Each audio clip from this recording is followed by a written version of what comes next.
Монголын зохиолчдын эвлэлийн шагналт зохиолч Гомсүрэнгийн даваа сүрэн улаан тайгад өгүүллэг. Улаан тайгад нэвсийтэл орсон шинэхэн цас цагаан цэнхэр өнгөтэй ажгуу.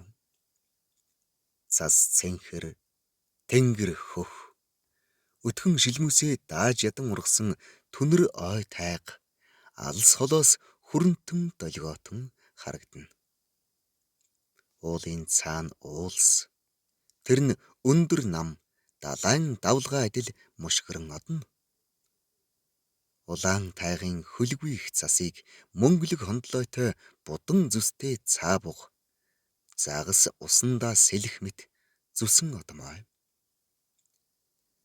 Цаабугын нуруунд сахиус адил нэгэн хөвгүн мордож мушгиран угалзарсан аргил эвэр дундаас эрүүл чирэг улаа бутарсан царай нь үзэгдэнэ. Улаан тайгын хүлэг бол цаабуг. Эрт үед цас уул шиг өндөр шууран ордог байхад цаабуг цас нүхлэн умбаад хөвд хагдаар идээшлэн тэндэн амьдарч өсөж үрждэг байжээ. Бугын арьсан гутал жийж үстэй дулаан хүрм өмссөн энэ хөвгүүнийг бамбуу гэнэ. Өвлийн түнэр ойн сагалгар хушны шилмүст мөчөрт цэнхэр цасан судалтан ёр бусын өнгөөр туяарна. Хаа нэгтээ самарч шаазгай мод тогшиж улаан зовхит сойр сүр сархийн нисгэд далавчны дэвлтээр цас манаран зөөлөн унана. Харанхуй ойн сагалгар мөчөр завсраар хаяа нэг нарны бүүдгэр гэрэл тусгажээ. Улаан тайгын шүтэн хар толгой хэмээх өндөрлөг хүчтэй соронзон долгиогоор татаж түлхэх мэт алсад бараантна. Энэ аглаг нутагт газрын сахиус алтан баавгай, тэнгэрийн онгод сахиус хөх баавгай хоёр бэлчиж явсныг цаатан хөвгүн зөн совингоороо мэдэрч байлаа. Хөвгүн мэдээ орох үеэсээ л үүнийг мэддэг байсан мэт санагдаад байдаг ажээ. Алтан баавгай газрын гаваас төрөн гараад энэ уул ус газар ихийн эзэн болсон. Тэнгэрийн хөх баавгай дээд хөх тэнгэрээсээ дүүлэн нисж ирээд үр садаа ууланд үлдээсэн нь нэгэн отог цаатан болжээ. Түүнийг багвалчир насанд зайран бөө өвөө нь тухайлан ярьж өгсөн боловч ерөөс хөвгүн энэ талаар урд мэддэг санагдаад цаашид амьдрал хов тавилан чухам яаж өрнөхийг тааж тааварлан байгаадаа ихээхэн гайхдаг ажээ. Удсангүй алс бөглөөхөн ууланд моторын дуу нэг хэмээр сонсогдож зориод гарсан газар ойртон байгааг цаачин баримжаагаар тог мэдэж байлаа. Намрын эхэн сард улаан тайгад ийм нэгэн явдал болжээ. Нэгэн өдөр тэнгэрээр харжигнан тачигнах их чимээ нүүгэлтэн ойртож онгон зэрлэг улаан тайгыг цочирдуулан төмөр машин нисээд ирсэн байна. Махчин сон адил дээрээ давхар далавчин сэнс эргүүлсэн онгоц гал үдсэн боохойн нүд шиг час улаан гэрэл анивчуулан агаарт тогтсноо ойн чөлөөнд гинт буужээ. Улаан тайгын араатан жигүүртэн тэр хаваас үргэн дайжив. Нисдэг тэргнээс баахан хүмүүс шуугилдан бууж, торох савтай хайрцагтай зүйлс зөөж, мод торлог цавчин газар тэгшлээд, майхан оромж босгон хөл болон хэд хоноод нөгөөх гайхал төмөр сон гинт буусан шигэ тэнгэрийн гүн өвд хөөрөн алга болжээ. Машин тэрэг бүхэл морь малтай хүн ирж бардгүй улаан тайгад дөрвөлжин майхан босоод хууз сахалтай нэгэн хижээл насны хар хүн сахиулаар үлдсэн байна. Цаачин хөвгүүн хэд хоног мань нэрийг модны чөлөөгөөр дуранд нь тандаад нэг өдөр яваад очив. Майханда хуузэр нэг том тавхайга ил гарган жигээд хурхирч байна. Цаачин хоолой засан чимээ өглөө.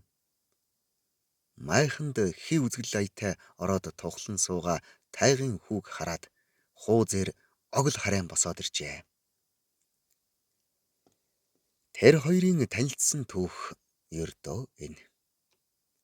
Уг явдлаас хойш тэд найзууд болжээ. Цаачин ангийн мах булга хэрэмний арьс ус авчирч өгнө. Нөгөөх хуузэр баярлан хөөрч тамхи арх хутга лаазтай мах даршилсан ногоо чүдэн зэрэг байгаагаа барина. Тэд ингэж нөхөрлжээ.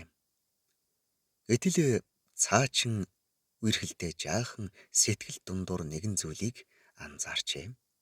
Яагад гэвэл нөгөөх хууз нь тайгад ямар зоригтой ирснээ нуугаад огт хэлдэггүй байна. Энэ мэтийг эргцүүлэн бодсоор цаачин тайгын урилгагүй зочиндоо үдшийн бүрийд хүрээд иржээ. Хуузэр сэтгэл өндөр байна. Аманда дуу аялан шинэхэн хайрцагтай янжуураар дайлна. Эргэлт ирсэн нь илт. Дулаалан тогжуулсан майхны хаяагаар хайрцаг савтай зүйл эгнүүлэн уржээ. "Зяхо, бамбу. Сайн явж байна уу?" гэж хуузэр урайлгахан угтаж гар барилаа. "Сайн явж ирлээ. Сайн сууж байна уу?" Тэд майханд орон тухалцгаав. Угсардаг авсаархан төмөр сууханд улайстал нь гал өрдөж, хувцсаа тайлахгүй бол хайлж урсгаар байлаа.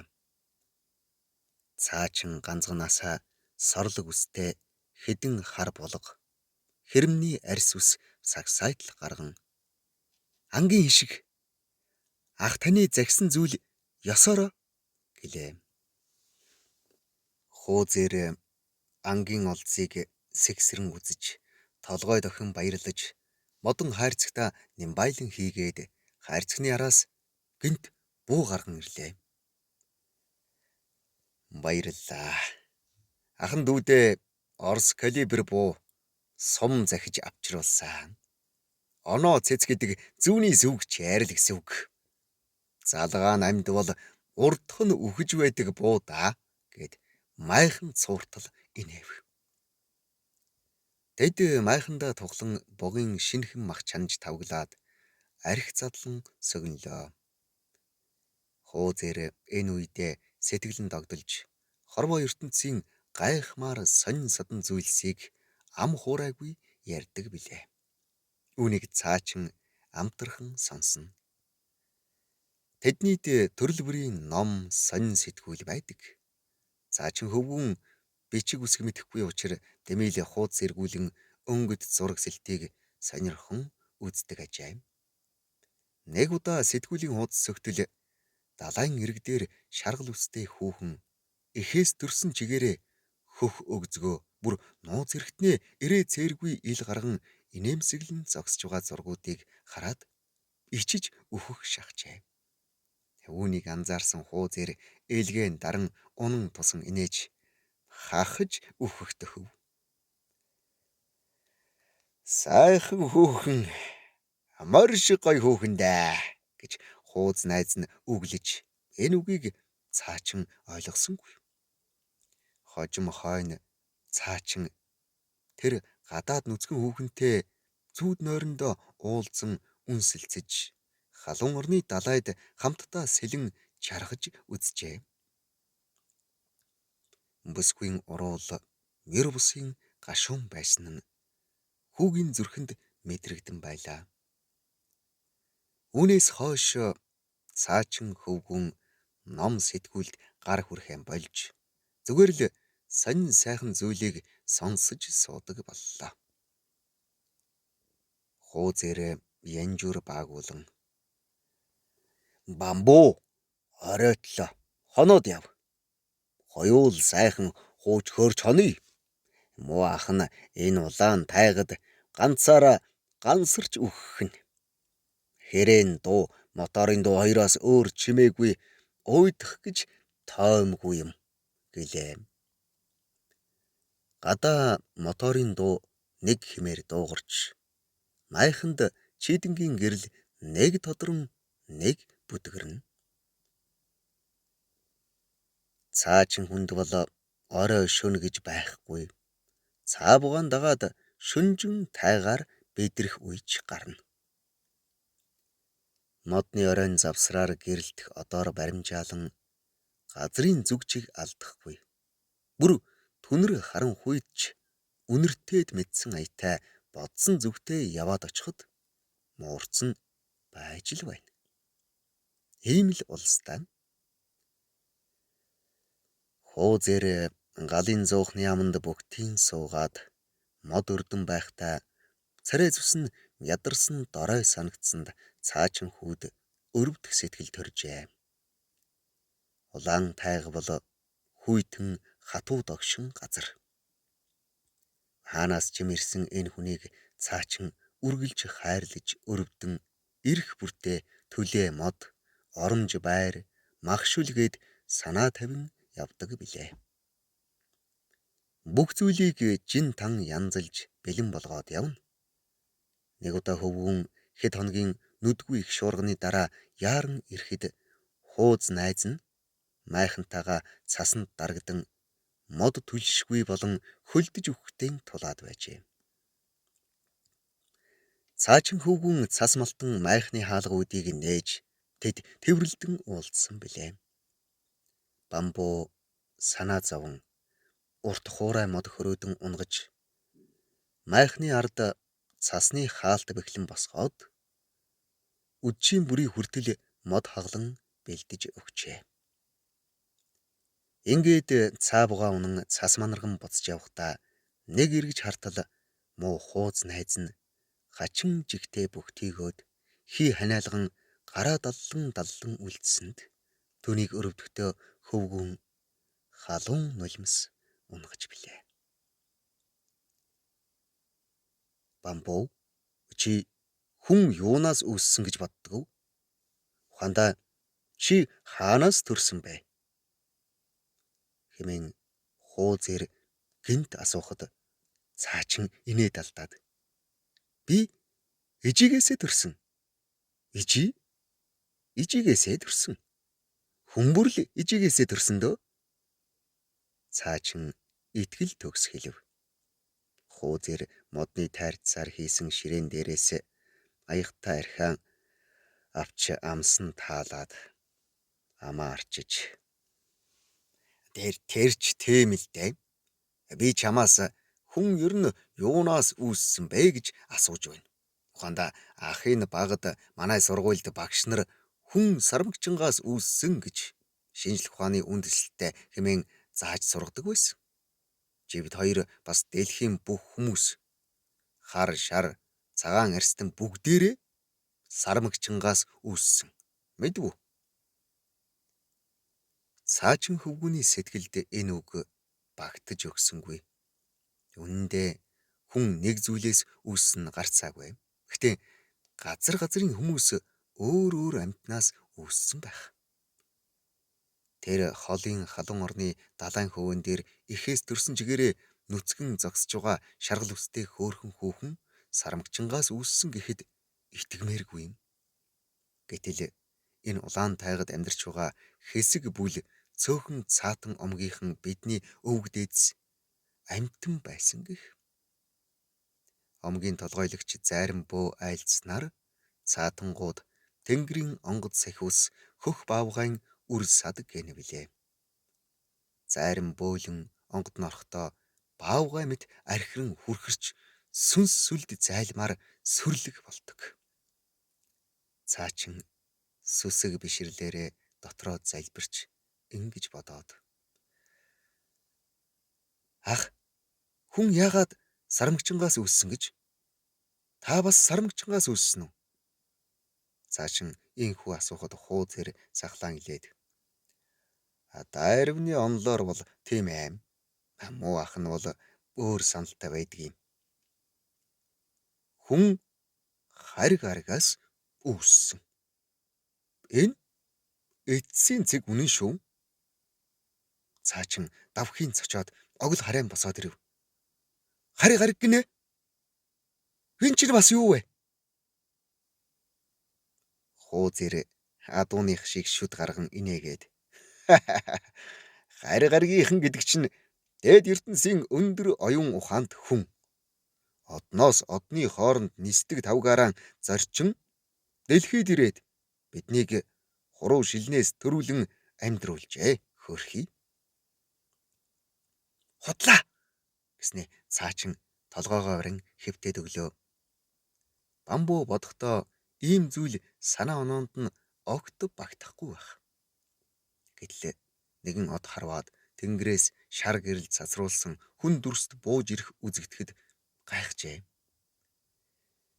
Ийм зүйлийг мөрдөн сонсч дуулаагүй, бүр төсөөлөөчгүй байтал барин 50 аятай тэнгэрээс буугаад ирсэн гэрэл цацруулсан хүн хэн бэ? Эдгээр зүйлс бамбууд үлгэр чим шиг, зүүд чим шиг санагдахад гайхан худал хий ханаагаад өөрийн ирэхгүй ингэж ярив. Та болон бусд хүмүүс сармагчингаас эсвэл хариг аргаас үүссэн байж болно. Харин манай цаатан омгийнхан зарим бөгийн сахиус шүтэн тэнгэрийн хөх баавгаанаас үүсэлтэй. Бид тэнгэрийн хөх баавгааны үр сад юм шүү. Цаачин хэнд ч ярьдгүй зүйлээ хэлжээ. Бамбуу минь дээ. Чи гинэн байна та. Шинжлэх ухаан судлаад саяхан эрдэмтэд сонин таавар дэвшүүлэн одоо бүр батлаад байна. Бид дээд тэнгэрийн үр сад мөн. Бид энэ цэнхэр дэлхийдээ өөр ертөнцөөс ирсэн. Худлаа. Би хөх баавгаан үр сад. Үнэн. Тэнгэрийн одноос солир болон харвж бид хүн төрлөختөн энэ цэнхэр дэлхийдээ ирсэн. Тэгэд солироос нүдэнд харагдахгүй жижиг бактери, бичил биетэн үржин тархаад дэлхийд амьдрал үүсжээ. Амьд бичил биетээс чи би үүссэн байна да хөөрхий. Хууцэр мэдэм хийрэн итгэлтэйгээр яриад архиан уулаа. Эрдэмтэд гэж хий юм бэ? Хэмээн цаачин гайхан асуулаа. Эрдэмтэд гэдэг чинь байна. Цаа бугмаллахгүй, улаан дайгч мэдэхгүй, зөвхөн ном шагааж байдаг, нүдний шилтэй, халдсан толгойтой хэсэг бүлэг хүмүүс гэснэ. Майхнаа цууртал инээлтлээ. Бамбуу бодол давтан хэсэг хэвтэв. Ямар золигийн хариг ариг хаанаас гараад ирвэ? Тэр оддын дундах хариг аригт бидэнтэй адил хүмүүс байдаг болов уу? Тэр хүмүүс юу идэж уудаг бол? Цаабуг байдаг болов уу? Ингэж бодоод хүүгийн инээд хүрв. Тэд цаабуг унахгүй нисдэг тавг ундаг. Улаан тайгад нисэн ирсэн нисдэг төмөр сон хариг аригийн зочдын тавг унаанаас ямар ялгаа байдаг бол? Мэдээ орох цагаасаа эхлэн цааны нуруунд дээр өссөн хүн тэр хариг ариг гээчд очиж чадах болов уу? Мэдээж чадахгүй. Гэтэл бас хариг ариг дээр цаа бугаа унаад нисээд очлоо гэж цаачин хүүд бодогдож давхийн цочив. Хариг ариг хөх өнгөтэй. Ургамал ногоо хүн амьтан ч ялгаагүй огторгүйн гүн шиг хөх ажээ. Гэтэл түүний бодол санаанд нэгэн төсөөлөл ханаас ч юм ороод ирэхэд гайхан сүлдээ айж нүдээ анжээ. Дээд оюун ухаан гэж сонсч дуулаагүй харь гаргийнхаа хүний бодол санаа шиг хурдан. Тэд дэлхийгээс хэдэн түн бум дахин том. Нарыг тэд ганцхан бодоход залгина. Сарыг тэд ганцхан бодоод л хумхийн тоос болгоно. Зөвхөн бодоход шүү. Дэлхийг тэд ор байхгүй байсан гэж бодоход дэлхий энэ хуузах цаатан омгийнхан эрдэмтэн мэргэд нөгөөх гой гадаад хүүхэн бүгд л хормын дотор алга болно. Хормын дотор шүү. Хизээч дахиж гарч ирэхгүй. Улаан тайгадаа ирэхгүй алга болно. Ямар муу ёрийн бодол хаанаас төрөөд байна вэ? Ерөөсөө үүнийг бодож болохгүй. Бодгол юм бол биелэх мэт санагдаад байсанд цаачин өндийгөөд бодлоо хүчээр таслан бугын амтлаг мах өмхөлж эхэллээ. Хууз найз нь архиан хөнтрөөд бугын махаар бас даруулна. Саяхан бодсон аимшиг зүйлээ цаачин хөвгүн ярих гэсэн боловч үг нь эвлэж өгсөнгүй. Бас өөртөө үлдээж нуухаар шийдсэндээ дахин гайхжээ. Хууз ирч түүнээс нэгэн зүйлийг нуугаад байдаг. Энэ тухай асуухаар шийдлээ. Ах, та ер нь яах гэж энэ хөвч тайгад ирсэн юм?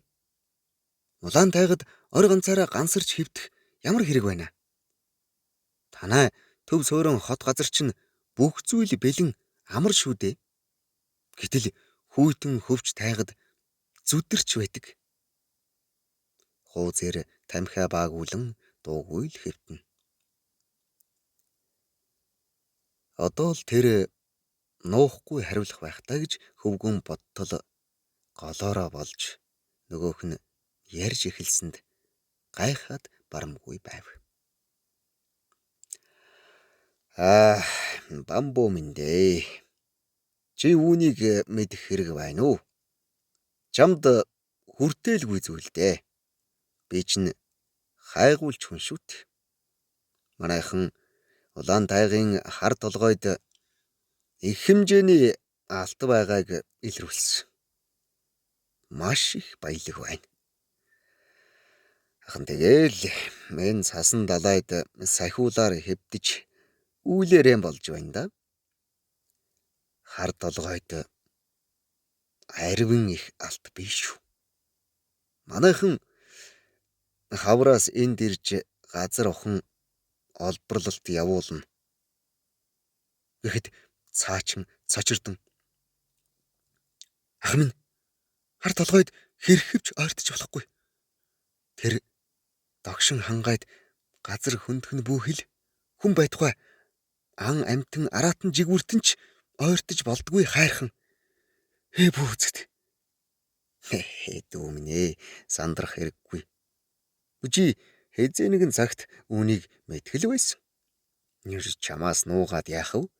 Манайхан зөвшөөрөл лицензийн хууль дүрмийн дагуу авчихсан. Бидний дээр нэг том хүн бий. Хуузэр архиас өгнөн халамцж эхэлжээ. Тэрээр цаачин хүүг шахсан боловч цаадах нь уудгүй ажээ. Бамбуу балмагдан яах ухаанаа олохгүй шаналн байлаа. Ах минь, хар толгойд ойртож болохгүй шүү. Ууланд догшин хангайн эзэн газрын сахиус алтан баавгай бий. Эзэн маахай уурлан догширвол бид бүгдийг залгина. Тэндээс ширхэг чулууч хөдлөж болохгүй. Игцлэн харж болдгүй хайрхан. Хөх тэнгэр минь. Хуузэр тажигнтал инээж эхэлсэнд цаачин голдоо ортол гомджээ. Юу сүртэй юм бэ? Мухар сүсгээ болох хэрэгтэй. Сонноос маахай гиснээс өнгөрсөн намар ах дээр нэг баавгай зочлон ирээд сүйд хийх төгсөн шүү. Миний хайртай нэг хав нохойг манаахан улаан дайгад хань болгон үлдээгээд байсан юм. Би хичнээн хайртай байсан гээ. Нэг өдөр алаг хав ойд шуугж яваад гэнт гасалж гангинаад бөөн чимээ боллоо. Хөөрхөн амтэн ойд манаргаж яваад маахай ахтай таарч. Бацаадханч махсан үлдсэн амтэн уур нь хүрээд ядсан бяцхан амтныг хөөжилдээ. Сүнс сүлдэн хийсэн одсон өнөөмөө хав минь авралэрэн эзнэдэн хурдалж аюулт маахайг над дээр дагуулад ирлээ. Дахаачин том араа соёогоон ярд зайлгсан маахай сагсал заал яах хийхин завгүй хүрээд ирдэг байх шүү. Би ч айсандаа нүдэнд нь нулимс бүрхэн бууга шүүрч аваад модны ард нуугдаад авлаа. Хава миний зүгт маахай түүний хойноос сүүл дараастай. Ингэж мөнгөнж байтал маахай хүчит савраараа бяцхан хавыг минь шүүрэн автал туняагүй амтэн нэг муухай гаслаад амин тасрав. Би ч сандран орилоод ака буугаараа маахайн зүг шүршиж эхэллээ. Шархадсан маахай улангасан архираад миний өмнөх хушмодыг салмартал алгадан унаад өглөө. Ер нь ч сайн буу байхад мааханаас айх хэрэггүй дүүмэн. Юун алтан баавгай хүрээдэрвэл шүршээд өгнө. Би юунаас ч айхгүй. Хөөзөр хэдийн согтжээ.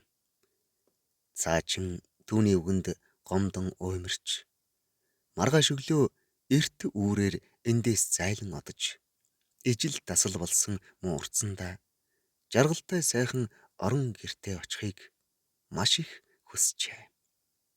Тэгээд хууз найзтайгаа дахин хизээч уулзмааргүй санагджээ.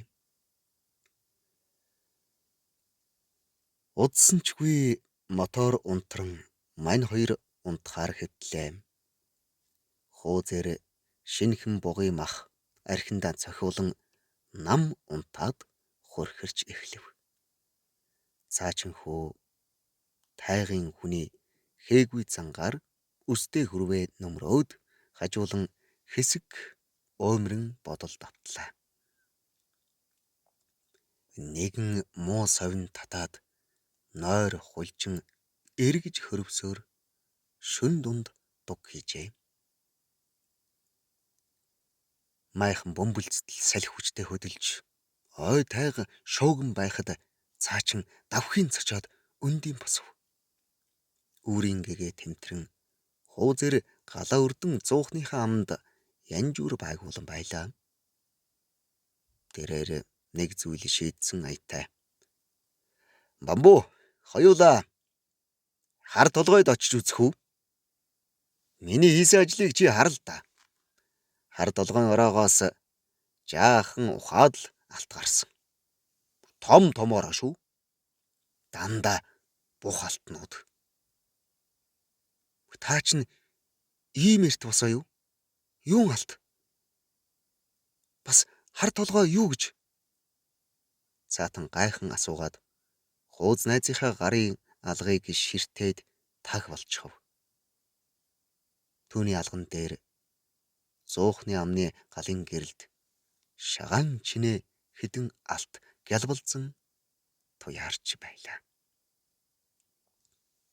Хар толгойн хишиг миний дүү ахтайгаа энэ хавраас алт ухаач дээ.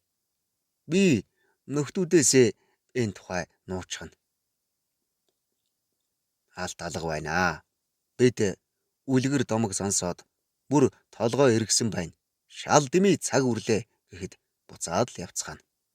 Тэд миний үгнээс айхтар зөрөхгүй л болов. Ухаад үтсэн ч өөр газар ухуулаад хоосон самардуулахаа би мэдэн штт. Тэгээд Махан нисдэг онгоцоор биш. Хоёр зээр дээрээ чам дээр эргээд ирнэ. Хоёулаа ээнийх баялаг алд эрдэнсийг ухаад хуваагаад хүртчихье. Гэд тааламжтай инээмсэглэн алтаа илбэн үнэрлэн үнсээд. Тэ миний дүү цаад омгийн цаатангуудаа битгий хэлээрээ. Тэдэнд ямар алт хэрэг байх вэ штэ. Тийм биз дээ. Цаа буг байхад л болно. Миний дүү бол өөр амьдралаар яв. Алтаан олборлоод хоёулаа ариван их мөнгөтэй болно. Энэ орвоо гэдэг чинь ганцхан мөнгөн дээр л тогтдог юм шүү дээ. Чи их мөнгөөрөө хүссэн бүхнээ худалдаж авч болно. Ганц амьдрах насандаа гайхамшигтай тансаг амьдрах цорын ганц боломж шүү. Махан чамд итгэж байна. Тэгээд чи намайг дагаад хот суурин газар очиж хөлжиж баяжаад гадаад далайн цаад оронд нөгөө гой шалдан хүүхэнтэйгээ нэг насаараа жаргах хувь тавилан хүлээж байна да хөөрхий. Хуузэр баяр багталтайгаар хэлээд тажигнтал инээтэл газар доргин чичирхийлхийг цаачин мэдэрчээ. Нүгэлт ах та хангай дэлхий хилэгнүүлж их зовлон гай барцад дагуулan ирснээ мэдэрч байна уу? Та хар толгойг хөндөн ухсан бол үйлээрээ болж дээ. Тэр ухсан нүхнээс чинь газрын алтан баавгай сугран гараад догшрон айсвэ. Цаачин сандран дуу хоолойн чичрэн сөгдөн унлаа. Цас шуураад ч байх шиг, оймод шуугаад ч байх шиг, хүний хэлээр яриад ч байх шиг тэр гих тэмдэггүй их чимээн дундуур салхимит хөнгөнөн хэдэн үг сонсогджээ. Нүгэлт хүмүүс та нар газар хөндөн алт ухаж газрын алтан гагнаасыг салган тэнгэр газрын холбоосыг тасаллаа. Тэнгэр газрын алтан гагнаас үгүй бол энэ ертөнц хоосон болно. Хоосон болно.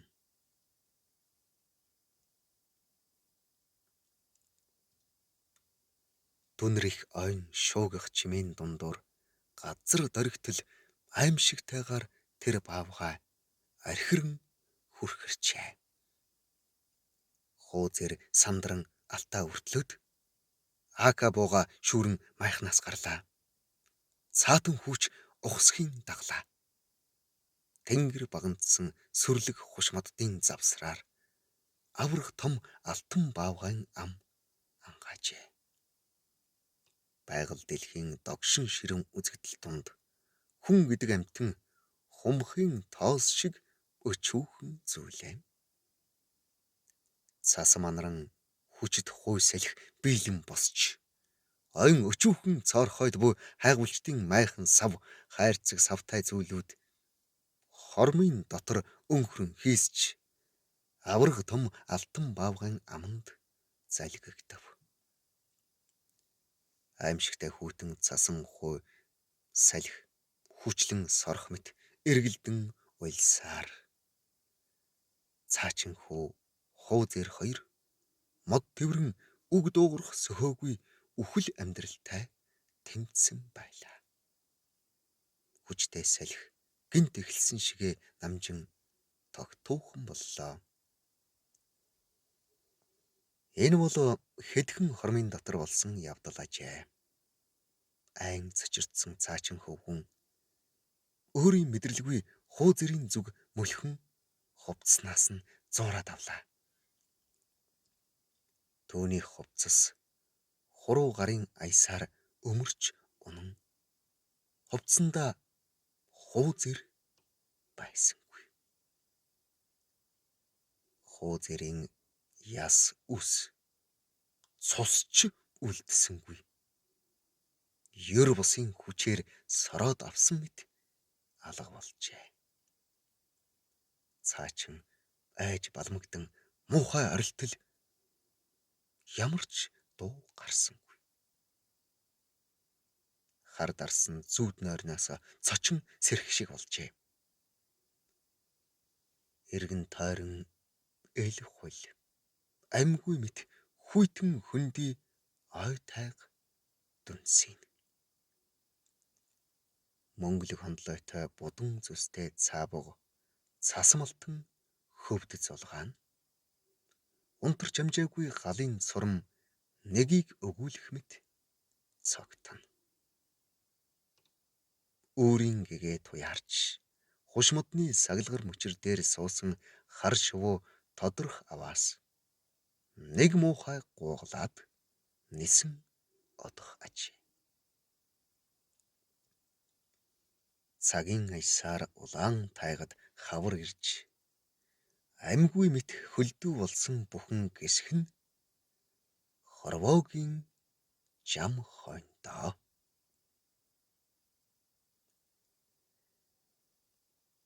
Зохиолыг бичсэн Гомсүрэнгийн даваа сүрэн.